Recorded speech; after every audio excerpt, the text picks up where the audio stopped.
اللہ کی طرف سے ایسی سزائیں ہمیں مل رہی ہوتی ہیں کہ جو ہمیں محسوس ہی نہیں ہوتی۔ آئیے ان کے بارے میں جانتے ہیں۔ بسم اللہ الرحمن الرحیم۔ محترم ناظرین، آج ہر انسان پریشان ہے۔ کسی کو جانی پریشانی ہے تو کسی کو مالی، کسی کو منصب کی پریشانی ہے تو کسی کو عزت آبرو کی۔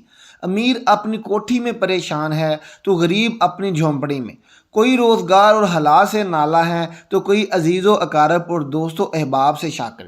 تقریباً ہر آدمی کسی نہ کسی فکر، ٹینشن اور پریشانی میں مبتلا ہے۔ دلی سکون، قرار اور اطمینان حاصل کرنے کے لیے ہر ایک اپنے ذہن اور اپنی سوچ کے مطابق اپنی پریشانیوں کی از خود تشخیص کر کے ان کے علاج میں لگا ہوا ہے۔ کوئی اقتدار، منصب یا عہدہ میں سکون تلاش کرتا ہے، مگر جب اسے مطلوبہ منصب مل جاتا ہے تو پتہ چلتا ہے کہ اس میں تو سکون نام کی کوئی چیز ہی نہیں ہے، بلکہ منصب کی ذمہ داریوں اور منصب کے زوال کے اندیشوں کی صورت میں اور زیادہ تفکرات میں پڑ جاتا ہے۔ ہر آدمی جانتا ہے کہ اچھے اور برے عمل کا رد عمل ضرور ہوتا ہے۔ دنیا میں پیش آنے والے حالات پر سب سے زیادہ اثر انداز ہونے والی چیز انسان کے اچھے یا برے اعمال ہیں، جن کا براہ راست تعلق اللہ تعالیٰ کی خوشنودی اور ناراضگی سے ہے۔ کسی واقعے اور حادثہ کے طبعی اسباب جنہیں ہم دیکھتے ہیں، سنتے ہیں اور محسوس کرتے ہیں، وہ کسی اچھے یا برے واقعے کے لیے محض ظاہری سبب کا درجہ رکھتے ہیں۔ سادہ لوگ حوادث و آفات کو صرف طبی اور ظاہری اسباب سے جوڑتے ہیں اور پھر اسی اعتبار سے ان حوادث سے بچاؤ کی تدابیر کرتے ہیں۔ شرعی تعلیمات کی روشنی میں بحیثیت مسلمان ہمیں یہ اعتقاد رکھنا ضروری ہے کہ یہ سب کچھ اللہ تعالیٰ کے حکم اور امر سے ہوتا ہے، جس کا عقل اور حواس و خمسہ کے ذریعے ادراک کرنے سے ہم قاصر ہیں اور یہ کبھی بھی سمجھ نہیں سکتے۔ کسی شاگرد نے اپنے استاد سے کہا، ہم رات دن اللہ تعالیٰ کی نافرمانی کرتے ہیں مگر اللہ تعالیٰ ہمیں سزا نہیں دیتا۔ استاد محترم نے جواب دیا، ایسی بات نہیں، بلکہ اللہ تعالیٰ ہمیں نہ جانے کتنی سزائیں دیتا ہے مگر ہمیں اس کا احساس ہی نہیں ہوتا۔ اللہ تعالیٰ کی سزائیں کیا ہوتی ہیں؟ آئیے اور یہ سنیے۔ نمبر 1، مناجات الہی کی لذت سے محرومی۔ کیا رب سے مناجات کی لذت تم سے چھن نہیں لی گئی؟ کیا ایسا نہیں ہے؟ نمبر 2، کثافت قلبی۔ اس سے بڑی سزا کیا ہو سکتی ہے کہ انسان کا دل سخت ہو جائے اور وہ کسی بھی اچھے اور برے کی تمیز بھول جائے۔ نمبر 3، نیکیوں کا توفیق نہ ملنا۔ ایک بڑی سزا یہ بھی ہے کہ تمہیں نیکیوں کی توفیق بہت کم ملے۔ نمبر 4، تلاوت قرآن سے غفلت۔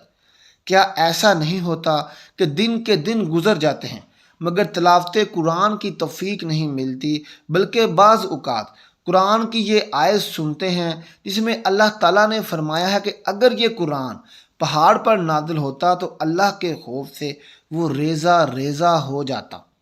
آیت سنتے ہیں مگر ہمارے دلوں پر اس کا کوئی اثر نہیں ہوتا۔ ہم کتنے دن نہ جانے گزار دیتے ہیں اور قرآن پاک کی تلاوت تو کیا، قرآن پاک کا ایک لفظ تک بھی نہیں پڑھتے۔ نمبر 5، تہجد سے محرومی۔ لمبی لمبی راتیں گزر جاتی ہیں مگر کبھی تہجد کی توفیق نہیں ملتی۔ نمبر 6، نیکیوں کے موسم بہار کی نہ قدری۔ نیکیوں کے موسم بہار آتے اور گزر جاتے ہیں، جیسے رمضان کے روزے، شوال کے روزے، ذوالحجہ کے مبارک ایام وغیرہ، مگر ان موسم میں عبادت کرنے کی توفیق نہیں ملتی۔ اس سے بڑی سزا اور کیا ہو سکتی ہے کہ اللہ تعالیٰ ہم سے ناراض ہیں اور ہمیں اس نے یہ سزا دی ہوئی ہے۔ نمبر 7، عبادت کو بوجھ محسوس کرنا۔ کیا تم عبادت کو بوجھ نہیں محسوس کرتے ہو؟ نمبر 8، ذکر الہی سے لاپرواہی۔ کیا اللہ کے ذکر سے تمہاری زبان خاموش نہیں رہتی؟ یہ بھی اللہ کی سزاؤں میں سے ایک سزا ہے۔ نمبر 9، دنیا کی محبت۔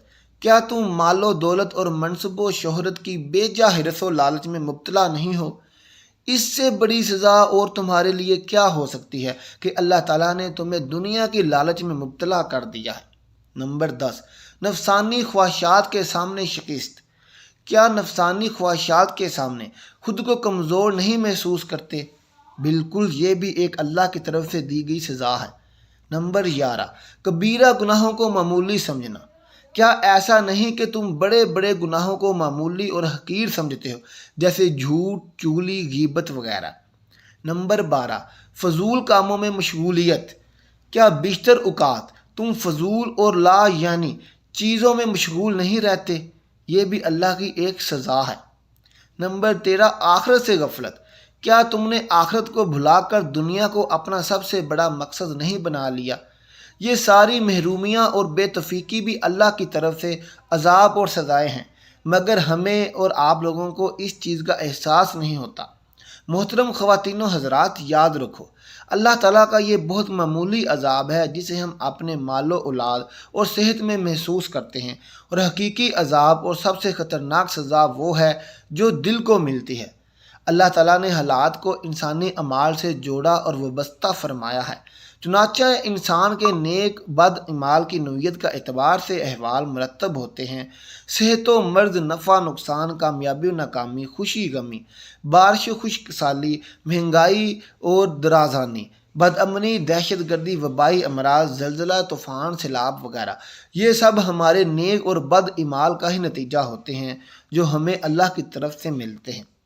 محترم ناظرین کرام، خلاصہ یہ ہے کہ ہم پر جو پریشانیاں اور مصیبتیں آتی ہیں وہ ہمارے اپنے ہی اعمال کا نتیجہ ہیں، لہذا پرسکون اور پرلطف زندگی گزارنے کے لیے ضروری ہے کہ ہم انفرادی اور اجتماعی طور پر اپنی زندگی گزشتہ کوتاہیوں پر نادم ہو کر اللہ تعالیٰ سے ان پر معافی مانگیں، فی الفور نافرمانی چھوڑ کر آئندہ اپنے اعمال کی اصلاح کریں۔ اللہ سے دعا ہے کہ اللہ ہمیں نیک اعمال کرنے